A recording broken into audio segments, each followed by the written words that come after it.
Hi friends, welcome to super kitchen.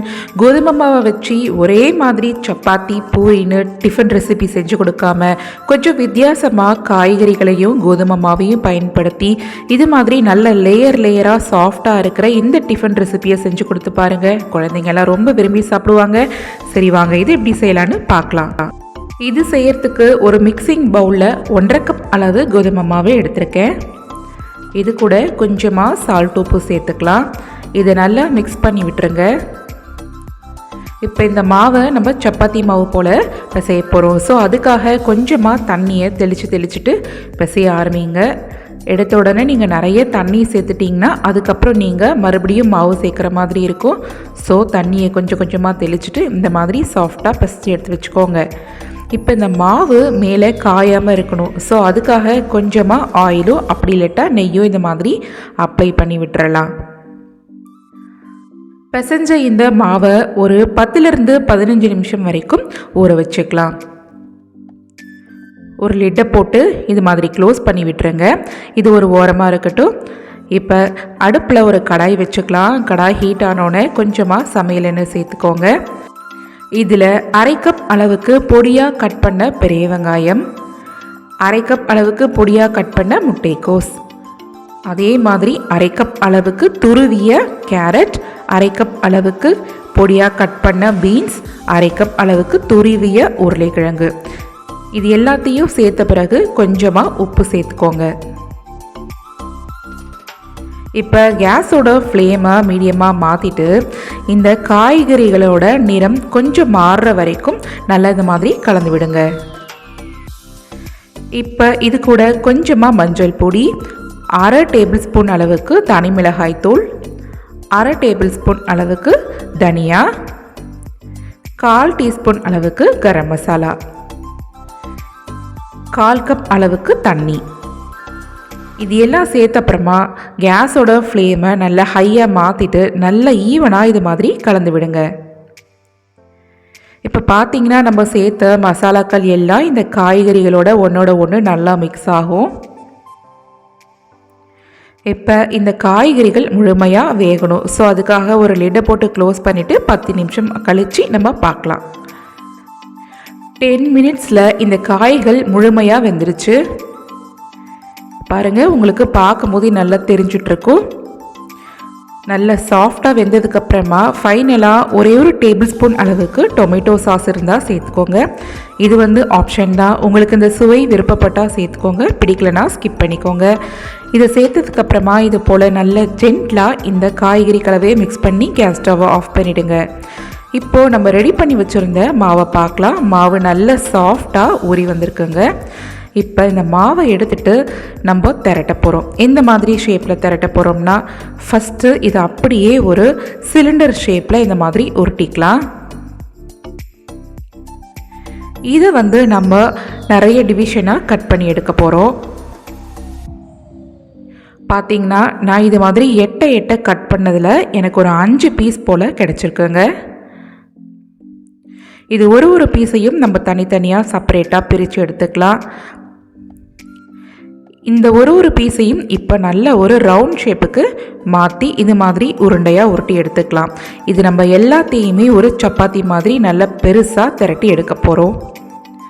கொஞ்சமாக கோதுமை மாவை எடுத்து டஸ்ட் பண்ணி விட்டுட்டு நம்ம எப்படி பெரிய ஷேப்பில் சப்பாத்தி திரட்டுவோமோ அதே மாதிரி இதையுமே நல்லா திரட்டி எடுத்துக்கோங்க. இதில் ஒரு விஷயம் கவனிக்கணும், என்னென்னா நீங்கள் திரட்டுற இந்த சப்பாத்தியை ரொம்ப மெல்லிசாக தேய்ச்சிட வேணாம், கொஞ்சம் தடிமனாகவே தேய்ச்சிக்கோங்க. இதே போல் எல்லா உருண்டைகளையுமே சப்பாத்தியாக தேய்ச்ச பிறகு அதிலிருந்து ஒரு சப்பாத்தி எடுத்து வச்சுக்கலாம். இதில் நம்ம ரெடி பண்ணி வச்சுருந்த வெஜிடபிள் ஸ்டஃபிங்ஸ் எடுத்து இந்த மாதிரி ஸ்பூனால் வச்சு அழகாக ஈவனாக ஸ்ப்ரெட் பண்ணி விட்டுருங்க.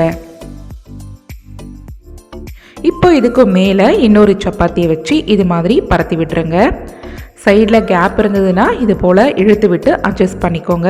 இப்போ மேலே லைட்டாக இது போல் ப்ரெஸ் பண்ணி விட்டுட்டு மறுபடியும் இந்த வெஜிடபிள் ஸ்டஃபிங் எடுத்து இது போல் ஸ்ப்ரெட் பண்ணி விட்டுருங்க. அகெயின் நீங்கள் இதே போல் எல்லா சப்பாத்திகளுக்கும் மேலே ஸ்டஃபிங்கை வச்சு ஃபைனலாக இது போல் முடிச்சு விட்டுறலாம். பாருங்கள், ஃபைனலாக கடைசியாக இருக்கிற சப்பாத்தி மேலே இந்த மாதிரி ஜென்டலாக ப்ரெஸ் பண்ணி விட்டுட்டு இப்போது இதை நம்ம ஃபோல்டு பண்ண போகிறோங்க. இந்த கார்னரை மட்டும் நல்லா இது போல் பொறுமையாக மேடை தூக்கி இது மாதிரி ஃபோல்டு பண்ணி லைட்டாக ப்ரெஸ் பண்ணி விடுங்க. அதே போல் இந்த சைடு கார்னரையும் ஃபோல்டு பண்ணி விட்டுட்டு இது மேலே வச்சு லைட்டாக ப்ரெஸ் பண்ணி விட்டுறலாம். ப்ரெஸ் பண்ணும் போது இந்த லேயர்ஸ் பிரியாத அளவுக்கு பார்த்துக்கோங்க. இந்த சைடில் உள்ள இந்த கார்னரையுமே நல்லா ப்ரெஸ் பண்ணி விட்டுருங்க. இதே போல் முழுமையாக இந்த காய்கறிகள் கலவைகள் வெளியில் வராதபடிக்கு நல்லா ப்ரெஸ் பண்ணி விட்டதுக்கப்புறமா இதை அப்படியே எடுத்துகிட்டு ஒரு தட்டுக்கு ட்ரான்ஸ்ஃபர் பண்ணிவிடுங்க. நம்ம இன்றைக்கி இதை இட்லி பாட்லேயோ அப்படி இல்லாட்டா ஸ்டீமர்லேயோ வச்சுட்டு 15லேருந்து 20 நிமிஷம் வரைக்கும் வேக வச்சு எடுத்துக்கலாம். பாருங்கள், நான் இதை எப்போது வேக வச்சு எடுத்துகிட்டு வந்துட்டேன். ரொம்ப சூடாக இருக்குது. இது ஆறிட்டே இருக்கட்டும். அதுக்குள்ளே நம்ம அடுப்பில் ஒரு தவா வச்சுக்கலாம். தவாவில் கொஞ்சமாக சமையல் எண்ணெய் சேர்த்துக்கோங்க. எண்ணெய் காஞ்சதுக்கப்புறமா கொஞ்சமாக கடுகு சீரகம் இதை சேர்த்ததுக்கப்புறம் கடுகு நல்லா பொரியட்டும். கடுகு முழுமையாக நல்லா பொரிஞ்சதுக்கப்புறமா ஒரு பச்சை மிளகாயை 4ஆக கீறிட்டு இதோட சேர்த்துருக்கேன். கொஞ்சமாக கருவேப்பிலை இலைகள், கொத்தமல்லி இலைகள் இதை சேர்த்த பிறகு இந்த எண்ணெயிலேயே நல்லா இது போல் வதக்கி விட்டுருங்க. நம்ம ரெடி பண்ணி வச்சுருந்த அந்த சப்பாத்தி பார்த்திங்கன்னா நல்லா ஆறிடுச்சு. அதை இப்போ இதில் எடுத்து இது போல் நல்லா வச்சு விட்டுறலாம். உங்களுக்கு என்ன டேஸ்ட்டு பிடிக்குமோ நெய், பட்டர் அப்படி இல்லாட்டா ஆயில் எதுவாக இருந்தாலும் இது மேலே இது போல் ப்ரஷ் எடுத்துகிட்டு க்ரீஸ் பண்ணி விடுங்க. இது மாதிரி ஒரு கரண்டி எடுத்து லைட்டாக இது மாதிரி ப்ரெஸ் பண்ணி விடுங்க. இன்னொரு கரண்டியோட சப்போர்ட்டையும் பயன்படுத்தி இதை அப்படியே பரட்டி விட்டுக்கலாம். இந்த சைடுமே நீங்கள் ப்ரெஷ்ஷால் பட்டரோ கீயோ ஆயிலோ இது மாதிரி நல்லா க்ரீஸ் பண்ணி விட்டுருங்க. இந்த மாதிரி நம்ம ஆயிலால் க்ரீஸ் பண்ணும் போது இந்த தவாவில் வேகும் போது நல்ல மொறுமொறுன்னு கிறிஸ்பியாக இந்த சப்பாத்தி வேக ஆரம்பிச்சிரும். பாருங்கள், இந்த மாதிரி அழுத்தி விட்டிங்கன்னா ஒரு 10 நிமிஷத்தில் நல்ல முருகலாக இந்த சப்பாத்தி வெந்து வந்துடுங்க. இப்போ சூடு நல்லா குறைந்ததுக்கப்புறமா நம்ம ஒரு நைஃபை வச்சு இது மாதிரி கட் பண்ணி எடுத்துக்கலாம். பாருங்கள், கட் பண்ணும் போதே ரொம்ப சாஃப்டாக அவ்வளோ அழகாக கத்தி உள்ளே இறங்குது. கட் பண்ண பீஸ்லேருந்து நான் ஒரே ஒரு பீஸ் எடுத்து காட்டுறேன். பாருங்கள், உள்ளே எவ்வளோ லேயர்ஸாக இருக்குது பார்த்தீங்களா. நீங்கள் கோதுமை மாவை வச்சு நார்மலாக எப்போவுமே செய்கிற சப்பாத்தி மாதிரி செய்யாத, இந்த மாதிரி கொஞ்சம் புதுவிதமாக காய்கறிகள்லாம் பயன்படுத்தி இது மாதிரி ஸ்டஃப் பண்ணிவிட்டு அதுக்கப்புறம் இந்த சப்பாத்தியை ஃப்ரை பண்ணி கட் பண்ணி கொடுக்கும்போது குழந்தைங்களும் பார்க்குறதுக்கு ரொம்ப ஒரு புதுவிதமாக இருக்கேன்னு லைக் பண்ணி சாப்பிடுவாங்க.